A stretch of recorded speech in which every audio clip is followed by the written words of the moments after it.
Now, thinking about divas, I'm going to start in a slightly strange left field place with this. In her speech at the last night of the proms 2023, the conductor, Maren Alsop, reminded the audience that the most recent UN report puts gender parity a staggering 134 years away. And as the first woman to conduct the fabled last night, a feat for which she's now entered, would you believe, the Guinness Book of Records, having done it 3 times, Alsop knows only too well how the professional experiences of women are mediated by gender, and how often women in power are critiqued and undermined for seeking that power before they even really do anything. And in the case of women conducting orchestras, there's also the dilemma of whether using the kinds of gestures that men typically use when conducting will have the same effect, and what the audience's response will be, something that Alsop describes vividly in the 2021 documentary The Conductor, which I really recommend. She talks about the time when her mentor, one Leonard Bernstein, watched her conduct a concert and came backstage afterwards and said, "You know, I just don't get it. I don't understand. When I close my eyes, I can't tell you're a woman." It's clear that when women take on roles historically taken by men, they face all kinds of barriers, and that it doesn't stop just when they get an opportunity. The experience itself is often rendered more stressful because of preconceptions around gender. This series of lectures on what I'm calling 20th-century divas considers the careers of 3 women in a field in which women have in fact been quite well represented, that along with sport actually, i.e. popular music on record, stage and screen. All 3 of them, Shirley Bassey, Julie Andrews and Barbra Streisand, became internationally popular during the 1960s, which is the period associated with second wave feminism, a time when women fought for and won some more rights. Yet as they exerted their power and their influence and they became more commercially successful and culturally iconic, each of these singers became gradually more criticised, with a particular focus on the relationship between their power as performers and their femininity. And I suggest that this was not just because they were popular and successful. After all, plenty of men become popular and successful and then become more criticised as well, but because powerful women have historically been treated as a threat in quite a particular way. Now, the word diva, which literally means goddess, neatly expresses the bifurcation that successful women in performance often experience. On the one hand, the word is empowering. It connotes a superstar, a queen, an idol, someone of outstanding talent, perhaps a maverick, and certainly someone successful. On the other hand, it's often used pejoratively. It tells us of someone difficult, self-important and demanding, a bossy prima donna of temperamental dimensions. Whether disempowering or empowering, the word diva certainly foregrounds power, which is why these lectures are focused on the topic of women, music, and power, and don't just treat singing as a neutral act. Now, although the wider history of the word is not my main concern here, and I'm not going to go on for hours about history, we should acknowledge that the use of the word diva in the context of women and performance actually goes back several centuries. I think in particular of George Frederick Handel's rival queens, the Italian opera singers Francesca Cozzoni and Faustina Bordoni, whose performances in London in the 1720s inspired quite wildly rival fan bases. And in 1727, their perceived rivalry inspired a minor riot at a performance down the road from Gresham at Lincoln's Inn Fields Theatre, a building later absorbed, Martin will be glad to hear, into the Royal College of Surgeons. Rumours spread that the rival singers had started to pull at each other's hair and attack one another during the performance, thus encouraging the general chaos in the audience. But more recent scholarship has tended to agree that actually this is a fabrication and an exaggeration, and they performed quite happily together on subsequent occasions. It was actually the fans who were rioting. But the gossipy pamphlets that were circulated at the time led to their being caricatured for posterity in John Gay's The Beggar's Opera as Polly Peachum and Lucy Lockett, which is a good example of how the truth can be forever distorted when the stories of powerful women are told for the ages. So now to Streisand. Although 18th century Italian opera in London might seem remote to Broadway, all of this serves as an introduction to thinking about today's subject as a diva, because it shows that many of the things with which she has contended are actually part of a long-established gendered model. Yet there are other dynamics at play too. Earlier in 2023, Streisand was presented with the Justice Ruth Bader Ginsburg Women of Leadership Award, a prize which is presented annually to women who've distinguished themselves by assuming a leadership role and making a meaningful change in the lives of others. And in 2021, it was awarded to Queen Elizabeth II, and it was the only time, I believe, that the late Queen accepted an award that was not from a nation. So you can sort of see the prestige and profile of this award that then went to Streisand. The press release proclaimed Streisand's achievements, drawing attention in particular to her roles as producer, director, writer, and actress all on the same film, i.e. Yentl in 1983, and her achievement as the first woman to win an Academy Award as composer for the song Evergreen from the film A Star is Born. The citation also celebrated her philanthropy in the realms of climate change, voter rights, and gender and racial equality.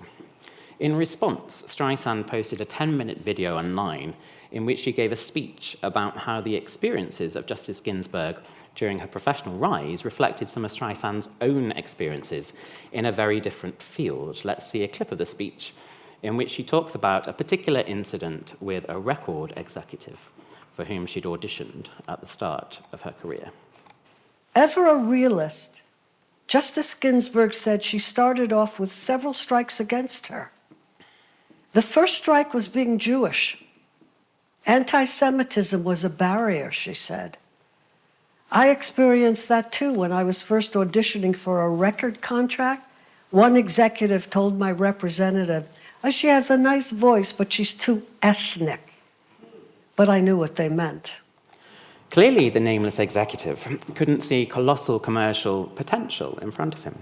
To date, depending on how one counts, Streisand has released around 117 singles, 36 studio albums, 11 compilations, 11 live albums, and 15 soundtracks, with another compilation album and a new 40th anniversary version of the soundtrack of Yentl, both due to be released tomorrow. So it's very current. Whether one likes her or not, there's no arguing with the fact that she's sold over 150 million albums in her career, with 52 gold and 31 platinum albums, second only to Elvis Presley. For reference, a gold album has sales of over 500,000 copies in America, and a platinum album is sales of over 1 million. She's had 14 multi-platinum albums. Milton on the front row here, the professor of music, was asking me, why are you reading out? And this is why I'm reading out, because I can't remember all these facts. So she's had 14 multi-platinum albums, which is sales of over 2 million, and she's the only female artist to have achieved this. She's the second best-selling female album artist in the United States after Taylor Swift, who only overtook her this year after many decades. And she's the only recording artist to have achieved a #1 album in each of the last 6 decades. It's fair to say she's been both prolific and successful. As for being... Oh, a round of applause for Barbara. I've not done it. As for being too ethnic, one of the key dimensions of Streisand's divadom is her strong self of self-actualization, i.e. her vigorous assertion of who she is.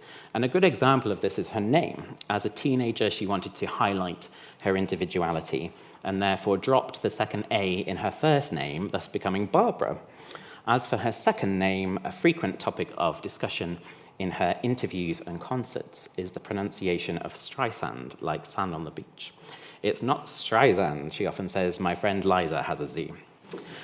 And in both of the Broadway roles in which she launched her career, she played explicitly Jewish characters rather than trying to hide or distract from it. For her, it was empowering because it became part of her iconic image. And in Harold Rome's I Can Get It For You Wholesale, she played the long-suffering secretary, Miss Marmelstein.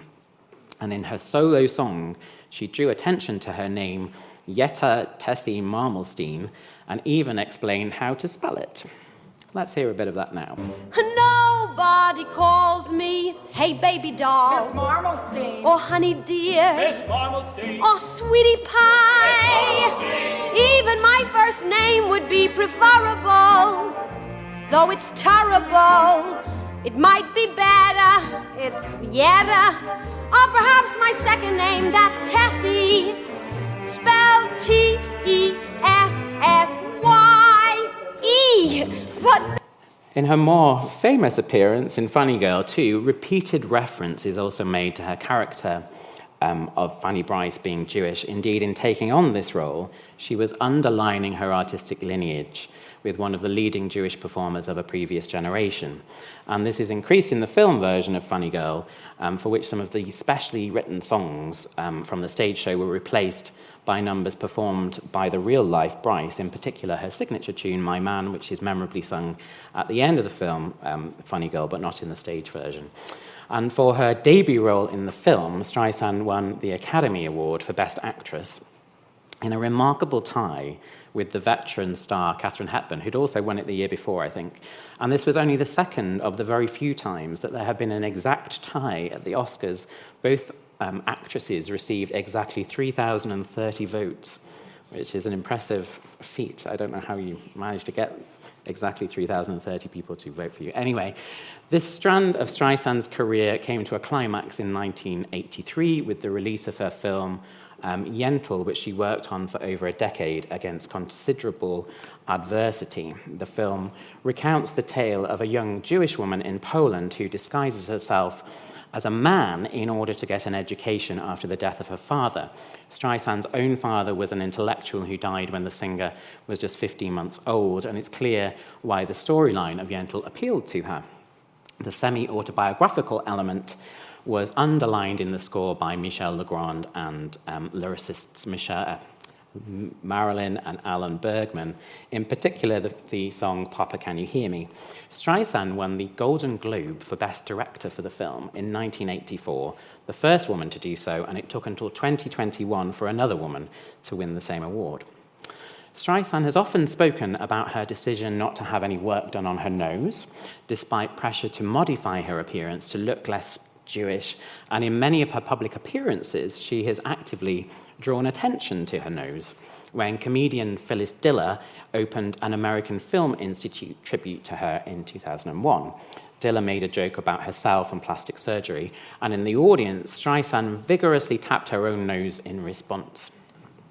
And for the second number of her 1994 tour, Streisand asked Stephen Sondheim to change the lyrics to his song I'm Still Here, proclaiming in one line, I kept my nose despite my face. Let's take a look at what the audience thinks about that. Monday, Tony, Tuesday, you're top of the bill, so I'm here. Wednesday, you're phony, Thursday, you're over the hill, but I'm here. Now, I've kept my clothes and kept my space. Yes, I've kept my nose to spite my face. Still, once you say... In short, one of the key ways in which Streisand has exerted her power to achieve diva status is by proudly embracing her Jewishness, both in and beyond her work, in defiance against all pressure to the contrary. Now, as I noted earlier, the word diva is often used to describe someone self-important, arrogant, and difficult, but the evidence of Streisand's career is that she loves to work with other people in order to achieve her professional goals. It's true, she admits to being a control freak, but it's surely quite reasonable that she would want to be able to control her work, and this is not something that would conventionally be criticized in a man. It would be seen as a strength. But even this control is achieved through collaboration. For example, she's been with the same agent, Martin Ehrlichman, for over 60 years now. I believe that he's 94 and she's 81. And she favored him because from the very beginning he negotiated that she would be able to make her own choices from song lists to costumes. The reason for this preference, I believe, is because from being a teenager, she recognized that being unique or unusual was going to be the key to her stardom. Yet in the realm of popular culture, performers are typically pressurized to conform to the latest trends, something that Streisand has not done very often. But she couldn't achieve success without working with other people. And the single most striking source I've found in preparation for this lecture reveals the collaborative atmosphere behind the scenes of Funny Girl, her first and only starring role in a Broadway musical in 1964. The papers of Bob Merrill, who was the lyricist of the show, are at the Library of Congress, and they show a series of typed lyric sheets on which Merrill made notes during rehearsals and early previews of the show. On each of them, there is a sense that here was the most exciting young talent with whom the distinguished creative team had worked in years, and they wanted her to succeed.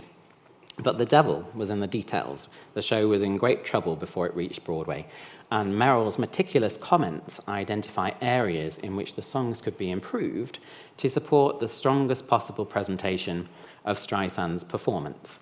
For example, on the lyrics of the famous Don't Rain on My Parade, we see an unfamiliar verse for the song, which Merrill has marked key low and then out, noting that Barbara runs out of gas.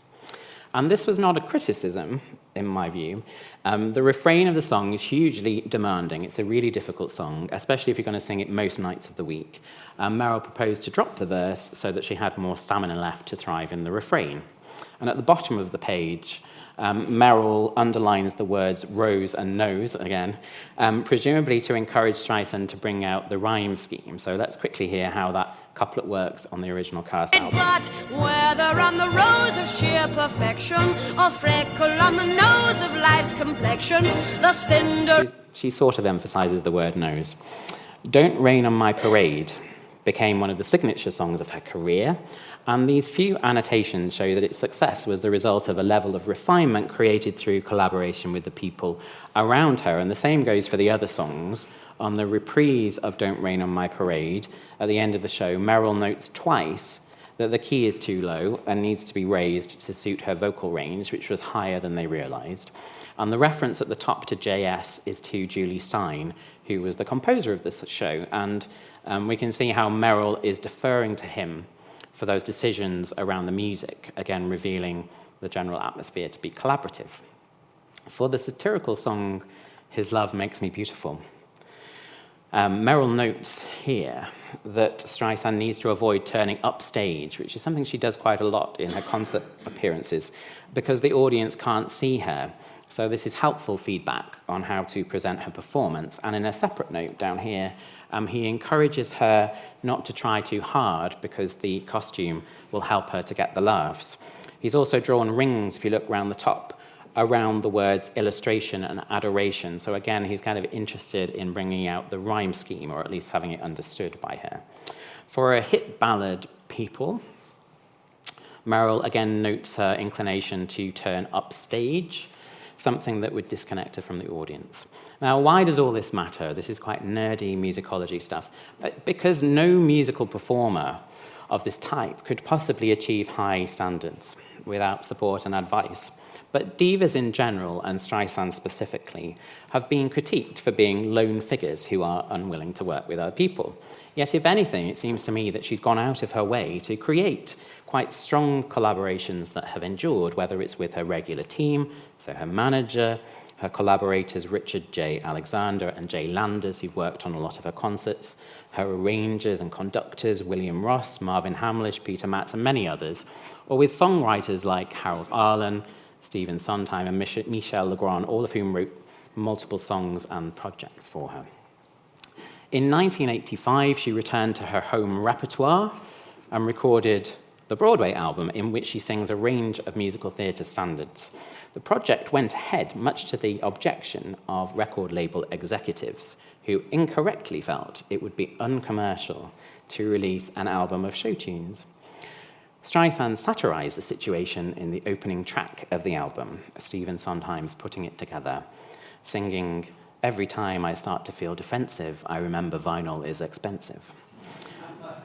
When she came to record another Sondheim song, Send in the Clowns from A Little Night Music, she asked the songwriter whether he would be willing to revisit the material and expand it for her album. Specifically, she wanted to address the fact that a piece of dialogue in the middle of the song needed to be omitted from the recording, and she wanted something to replace it. On one level, it seems like an audacious move, asking probably the most distinguished and revered composer on Broadway to rewrite possibly his most famous song just for her. But in the documentary on the making of this album, and in several interviews since, Streisand has explained both why she felt the need for an expansion of the material, because she wanted to return to the bridge section of the song, which is the middle, because she loved it so much, and also why Sondheim was willing to do it. So let's see a clip of that. It sounds as though the song has been rewritten by Sondheim. Well, what happened is that I really didn't understand the lyric at first. I wanted to understand it better. So I called him up and I asked him to explain it to me and exactly how it worked in the show. I had seen the show, but I wanted to hear it from him because this was written for an English woman in a show. That's why there are certain phrases that sound very fancy, you know, like sorry, my dear, or my fault, I fear. And I didn't quite know how to approach this. I also thought that the bridge was absolutely exquisite, and I had wanted musically to return to the bridge, but I didn't want to sing the same lyric again. So I asked him, how would he feel about writing a new lyric? And what is so extraordinary about him is that he said he would try. I mean, that he believes, as I do, that art is a very living process. In print, Sondheim specifically comments, actually, on how he felt about this request. Without the dialogue, he says, there is indeed an emotional gap. So when Streisand asked me to write something that would accomplish this transition in the middle, it seemed like a logical request rather than the whim of a diva. Here we can see then that although Streisand is kind of exerting her power as a diva, she's also doing so respectfully and collaboratively because she knows the results will be better. And indeed, Sondheim is keen to defend her from any pejorative association with the word diva because of this request to rewrite the song just for her. Lastly, we should observe her embrace of another form of collaboration too, which is the duet. One of the performances that first solidified her national reputation was in 1963 when she appeared with Judy Garland on The Judy Garland Show. She duetted with the legendary MGM star, with whom she sang a special arrangement of the songs Get Happy and Happy Days Are Here Again, each of which was associated with one of them. The duet became iconic and has been reproduced in concert by other singers as well as in the TV series Glee. And in that episode of the Garland Show, Streisand also sang briefly with Garland and Broadway veteran Ethel Merman, who kind of just wanders in for a couple of minutes, a trio that placed her in the lineage of great musical belters, a topic they even discuss in the dialogue leading up to the song, There's No Business Like Show Business. Working in her early 20s with more established stars was a clear boost to her reputation. Subsequently, duets have proved a route to maintaining or reviving her commercial success. In 1978 and 79, she recorded hit singles with Neil Diamond and Donna Summer, contemporary stars from very different areas of popular music. And in both cases, those collaborations led to #1 singles. In 1996, she co-wrote and recorded the song I Finally Found Someone, a duet with Bryan Adams for her film The Mirror Has Two Faces, which of course she also directed and starred in, and it became her first top 10 hit single since 1981. And more recently, 2 duets albums released in 2014 and 16 proved her commercial clout once again, when both went to #1. She's also duetted with Frank Sinatra, Tony Bennett, Celine Dion, Barry Manilow, Josh Groban, Ray Charles, and many others. It's not rocket science, of course. If 2 or more popular artists record together, they bring together 2 different audiences, and therefore there's great potential for more sales. But the point here is that she has apparently enjoyed working with other singers enough to record several dozen duets over her career. She's done quite a lot, thus showing again that this classic image of the diva who will only do work that's only about them is perhaps exaggerated. Now, although her name appears at or near the top of any list of contemporary divas, it's only right to acknowledge that Streisand herself seems sometimes irritated by the tag. And in an interview on The Tonight Show with Jimmy Fallon, she discussed the topic directly, appearing to reject the label diva for 2 reasons. Let's have a look. I was afraid that you were coming here today, and I was afraid that you were going to be like more of a nightmare. Like what? I gotta be honest. I gotta be honest, I thought like a diva was gonna I come in swear and to start. God, that's why I wrote a song with John Mellencamp called "Don't Believe What You Read." Yeah. Please, guys. No, I mean, I Just- was you came on time. You were very polite to my crew. You came to rehearsal. You're nice to everybody. What have you done with Barbra Streisand? Is she okay? No. You're allowed. You're the one person who's allowed to be the diva of all divas. No. We can change the temperature First in the of all- room and the lights. You No. and we still will love you. No, divas were opera singers, first of all. Oh, okay. And how come they never call men divas? So she says, number one, that she's not an opera singer, and number two, she dislikes the pejoratively gendered use of the word. And in another interview on the topic, she says, I'm not a diva, I don't think so. Despite these objections, I believe that while her ambivalence towards the word is understandable, Streisand has in fact consciously constructed aspects of the diva persona through her performances at least. She might reject it in interview, but she invites it in performance. Now, Streisand is not, of course, an opera singer, and even her perfectly respectable, if unexciting, album of classical music called Classical Barbra proves that she doesn't come from that musical world, but she is a soprano. And while she mainly avoids singing in head voice, which is the principal sound that we associate with an operatic soprano, her ability to sing in that higher place perhaps explains her capacity to float her voice in her many ballads, e.g. The Way We Were. Let's look at how this ability to sing in the soprano head voice has always been hiding in plain sight, because in her early career especially, she would use that sound for comic effect. We're going to look at 3 short clips from performances from the late 1960s, all of which show us that she can really get up there. First of all, observe a few notes in the song His Love Makes Me Beautiful from the movie Funny Girl. The character is making a joke about her femininity during a performance at the Ziegfeld Follies and lets out some unexpected high notes. Then, in the verse of So Long Dearie from Hello Dolly, she comes out with another one. And finally, in an impressive mock operatic number from her television special, The Belle of 14th Street, she shows that the top of her voice works pretty well, since otherwise she couldn't possibly come out with these sounds. Here are all 3 clips.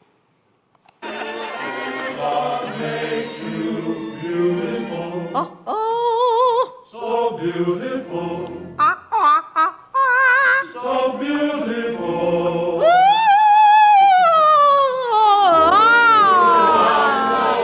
Goodbye, goodbye, goodbye.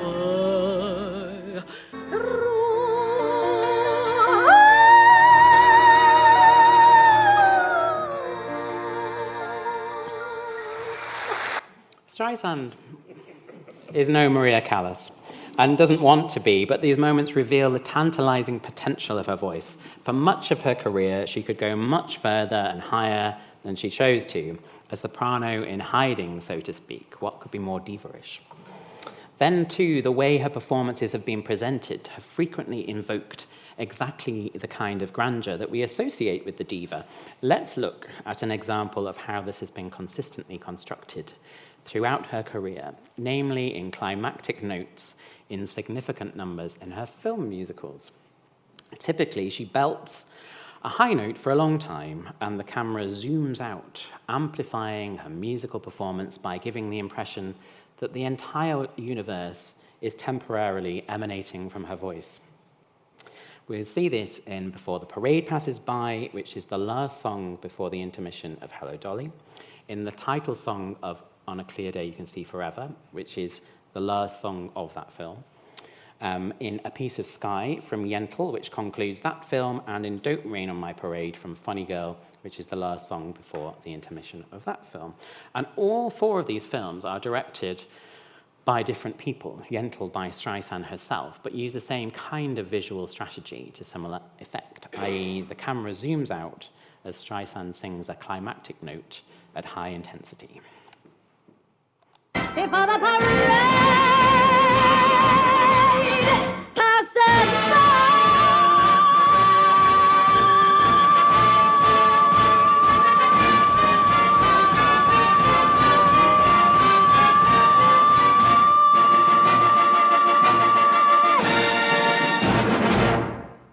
You can see forever.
This technique kind of evokes the operatic soprano in the concert hall, it seems to me, a small body standing on the stage and reaching and overwhelming the whole audience with the power of their voice, although, of course, it's just an illusion in the film. But there is some deliberate attempt to manipulate the emotion of the audience response. And given Streisand's unprecedented control of her work, it's clear that she's at least partly responsible for representing power through her performances in this way. This visual framing also matches her clever and sensitive use of the microphone throughout her career. One of the ingredients of Streisand's success is her ability to tell a story, often in an introverted and softly floating performance. Yet the power of her vocal resources and the longevity of that power is the voice-related reason why she's a diva. She's kept working successfully over an impressive stretch of time. She had #1 albums, I think, in both 1964 and 2016, and a number of times in between, which is a record-breaking stretch of over 50 years that proves she could still deliver the goods well into her 70s, which incidentally is much longer than most operatic sopranos. Perhaps it helped that she didn't perform too often. She gave no public concerts between 1967 and 1994, a 27-year stretch explained by stage fright caused by memory lapses in that 1967 concert, which was delivered to over 135,000 people in New York's Central Park. When she did return, it tended to be at roughly 6-year intervals, so 1994, 2000, 2006, 2012, plus a few concerts in between and subsequently. And maybe focusing on recordings and making films meant that she could conserve her energy and avoid the wear and tear that some other singers experience, especially from lots of live performance in the theatre. On the other hand, from her interviews, it's clear that not only does she not really enjoy performing live, but she has a fairly limited understanding of and interest in the mechanics of the voice. She's invested in spontaneity and has just believed that the sounds that she wants to make will come out.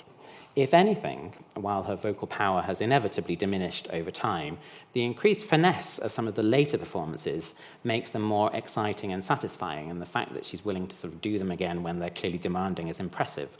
So let's consider some examples of her performing the same song at different points in her career. And I should preface this activity by making it very clear, I'm not claiming that there's been no change at all in her voice over a 40-year stretch, which would be impossible, but rather that she's remained vocally credible and expressive over an unusually long period of time.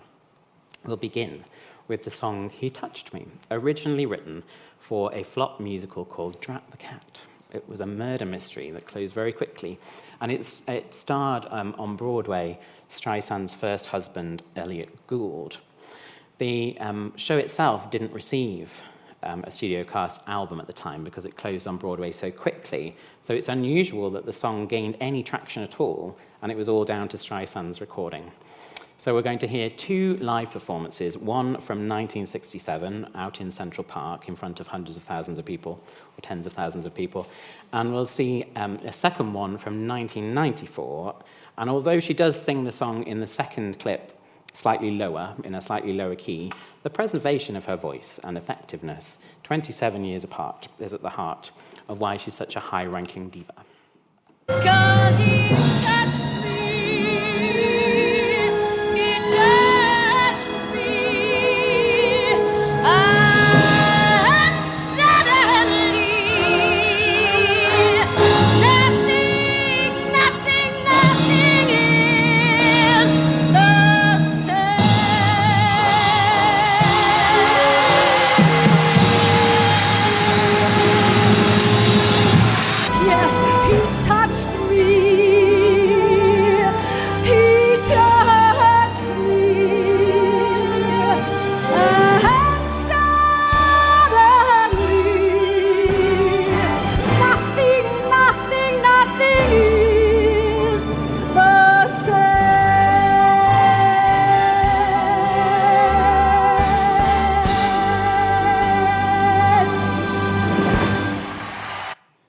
Feeling like we should all applaud every time she sings. In the 1967 performance, she seems to want to get through the climax of the song more quickly, which is kind of interesting to me because she has amazing vocal powers at that point, but she uses a kind of growl to give the moment energy, but it seems a bit too aggressive a gesture for what she's singing about at that moment, which is the sudden feeling of falling in love. Whereas in 1994, there's a bit more warmth and energy in the way that she sort of belts on the same word, suddenly. And that seems to me a bit more effective. And as well, it seems a bit closer to what she does in the original studio recording of the song from 30 years earlier. Now, let's look at a really challenging and potentially unfair comparison. In 1966, aged 24, she recorded the song Starting Here, Starting Now as the closing number of her television special, Colour Me, Barbra. In my opinion, it's one of her most vocally impressive performances of her entire career. The voice is unstoppably fresh in condition, and her commitment is full on. 40 years later, she sang the song live in concert in 2006, now 64 years old. As with He Touched Me, the key of the song was lowered a little, and there's no doubt that the musical director is helping her out a bit by moving through the passage a bit more quickly when you hear it.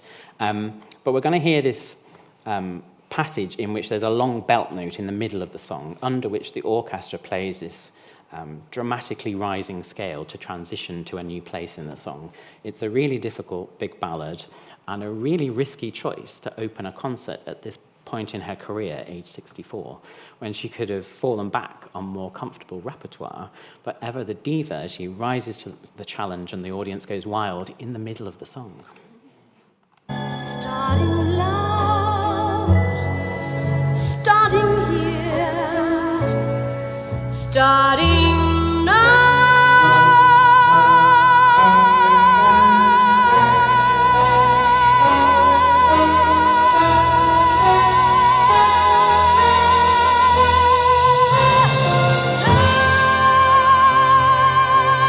Take my hand. Starting love, starting here, starting now.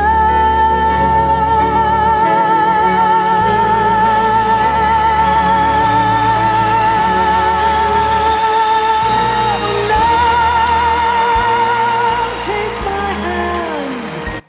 The audience loves it. Finally, let's compare two live performances at the end of one of her signature tunes, Don't Rain on My Parade, from concert appearances in 1994 and 2006. The later performance, again obviously delivered at the age of 64, still finds her in good voice, as well as delivering this diva-ish coup de théâtre as she disappears through the floor while belting the final note.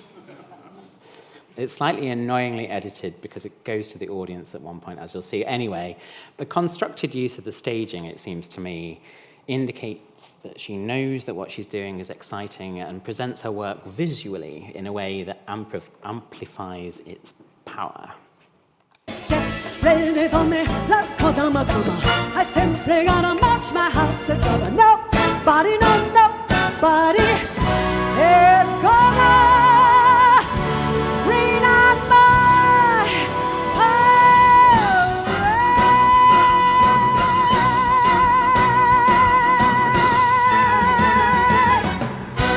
Get ready for me, whoa, 'cause I'm a comer. I simply gotta march my house and cover. Nobody, nobody is gonna rain on my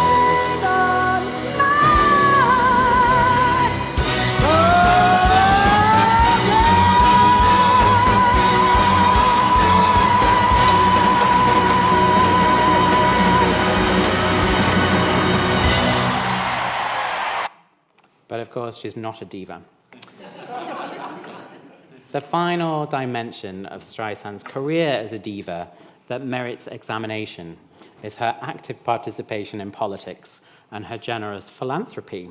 She's been a staunch Democrat for a very long time, fundraising for Obama, for both of the Clintons and for Biden, and answering the call from the DNC on various other occasions too. Nor does she just raise money for them. On various occasions, she's written open letters to the Democrats to try to galvanize them into action. And in April 2001, for example, she wrote a 3-page memo entitled "Nice Guys Finish Last," or "Where Do We Go From Here?" A case for the Democrats, in which she asked, "What has happened to the Democrats since the November election? Some of you seem paralyzed, demoralized, and depressed. She called for a strong, strategic, targeted offense against the Republican Revolution. And these are blunt words, it seems to me, from a mere pop singer. Now, Streisand is, of course, not the only popular artist to hold strong political views, but her assertive participation and dialogue, whether one agrees with her or not, is another reason why she's a powerful figure and, for me, clinches her diva status, because she's fiery. And unusually, this is something that she has frequently brought into her live concert appearances, sometimes getting her into a lot of trouble.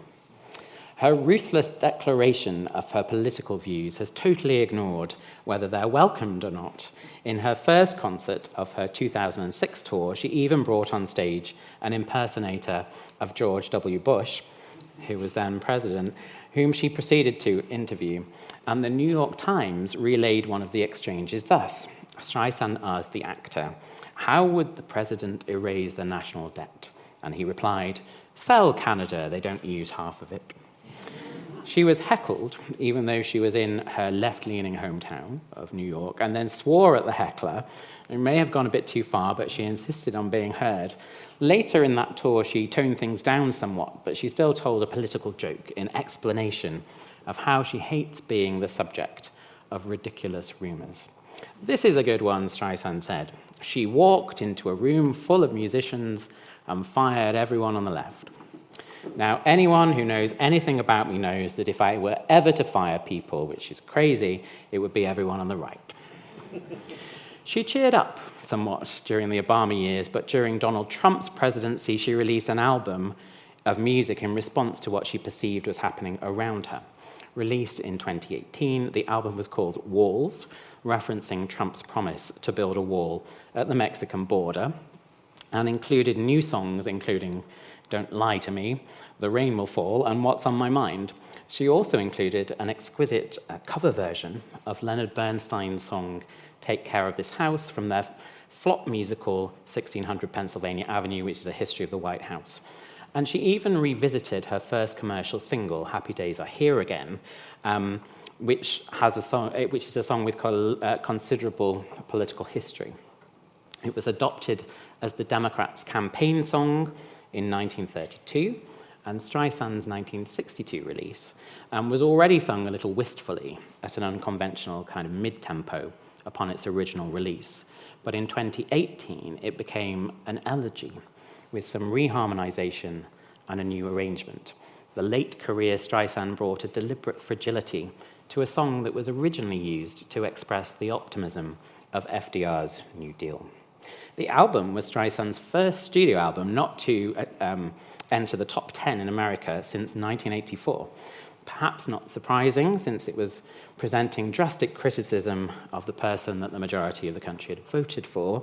But after the terrific sales of her 2014 and 16 duets albums, perhaps she could afford to indulge.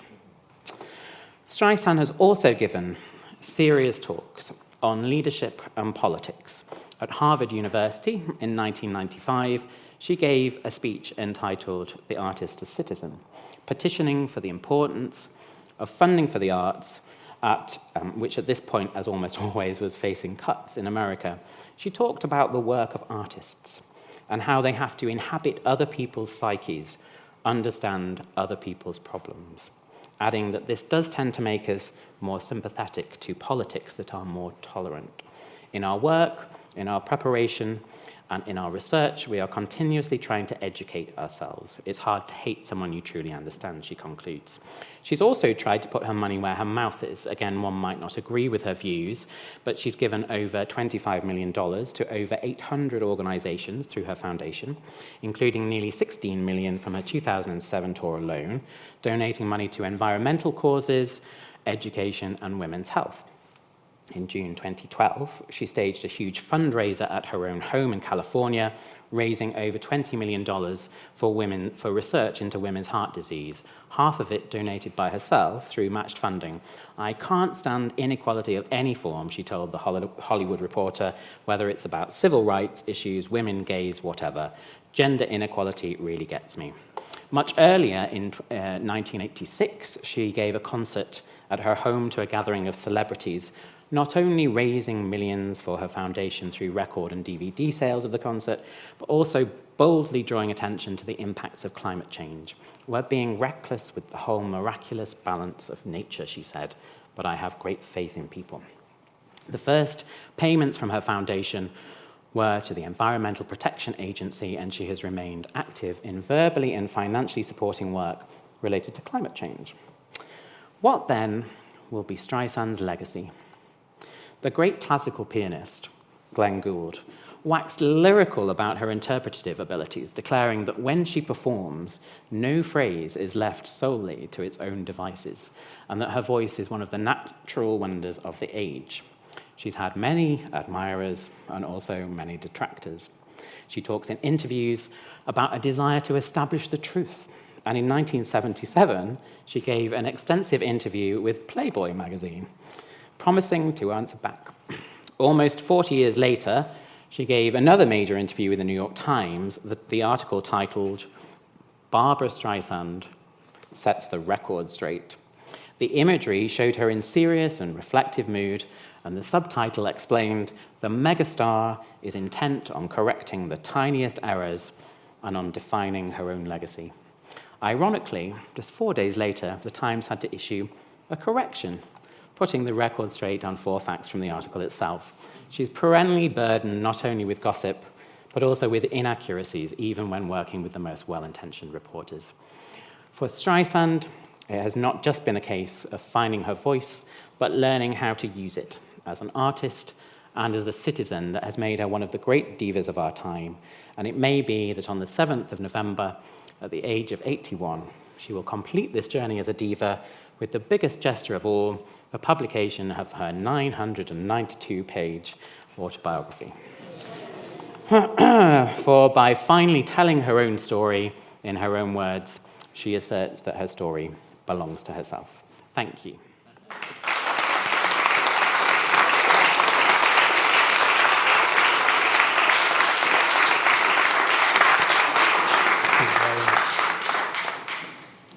Thank you very much. I get questions from abroad as well as in here. So, I'm struck by your statement of her legacy. You're summing her up as her legacy and her own vision for her legacy. Mm. And I suspect you're a bit of a fan, of course. But who do you think has inherited that legacy? I mean, there's so many female sort of big-voiced women who followed her. Yes. Is there anyone who you would identify as that person? Many, actually. And I was going to play a load of clips about that. But, you know, I am a big fan, but really not an uncritical one. And when I set out to do this, I was going to have whole sections of being quite negative about various aspects of her work. And then I thought, I'm just joining the same bandwagon of just being a man standing at the front of the room, rubbishing various attempts to be bold. When you look at the overall attempt to do serious work here, which her life's work is, I don't really want to do that. So I think that this just general empowering of herself and acknowledging what she's tried to do and her many achievements seems more interesting to me. So looking then at I was thinking about the Kennedy Center Awards, which I think she won hers in 2008. People like Beyonce were performing in there. And Beyonce performs The Way We Were in the least Beyonce performance ever. It's a pretty straight performance of it, which shows a kind of respect. And almost all of the women that sing songs in this tribute, they all acknowledge what she's done and actually try to sort of bring Streisand to the performances of the songs rather than themselves. So I wouldn't say anyone, I don't think there's any single figure. The fan base is huge, but I think that the point of Streisand is herself and about the idea of empowering yourself. That was a very wishy-washy answer, wasn't it? No, but I think it's about self-actualization and empowerment, and that being the model rather than other people trying to be Barbra Streisand. That's what I'm trying to say. Someone has sent in a question which sort of follows on from that. Mm-hmm. She gives the impression, or certainly throughout the clips that you've done, is making singing seem effortless at the same time as generating massive power. Yeah.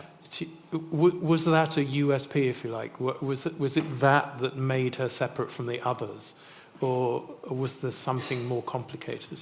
I don't think it's a USP. And I think, to say something negative about her, I don't think her voice in itself is actually that large.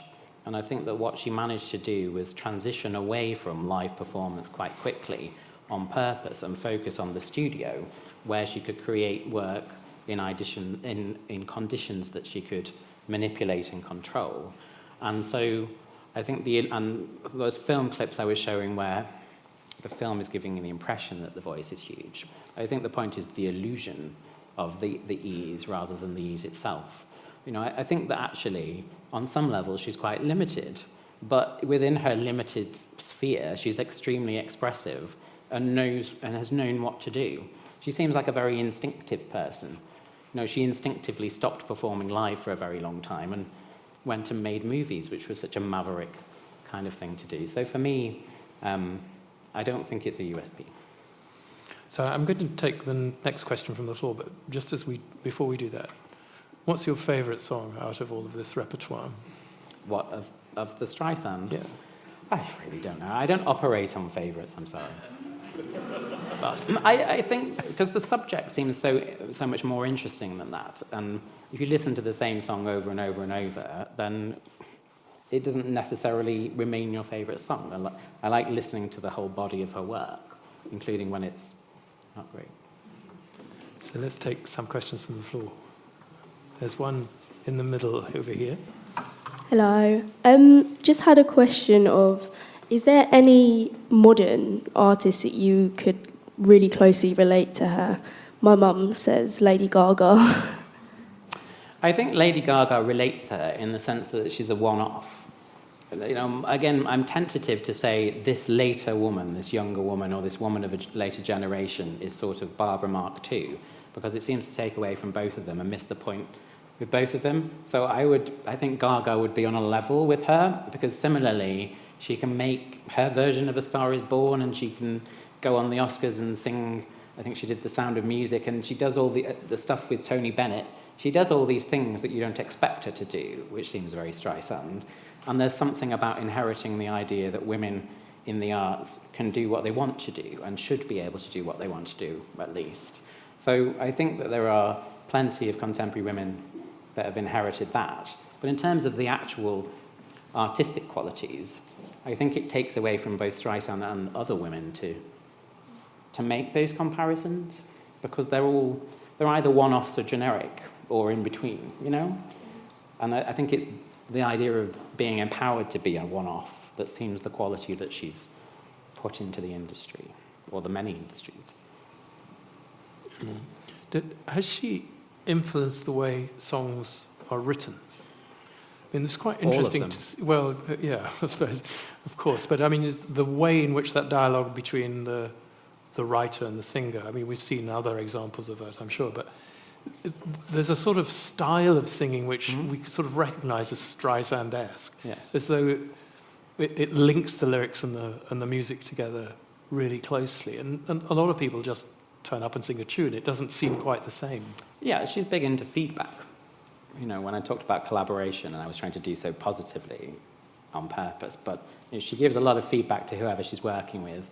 The Way We Were, written by Marvin Hamlish, who'd been the rehearsal pianist on Funny Girl on Broadway, so they'd known each other for a number of years by that point. They worked together to make that song work for her, and then it becomes a big hit for her.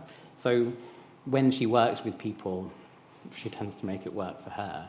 But then she has this other strand of doing a lot of standards, of doing cover versions of already famous songs, and then having them completely rearranged, or in the case of the Sondheim songs, please rewrite this for me along the lines of my agenda. Well, thank you. Very much.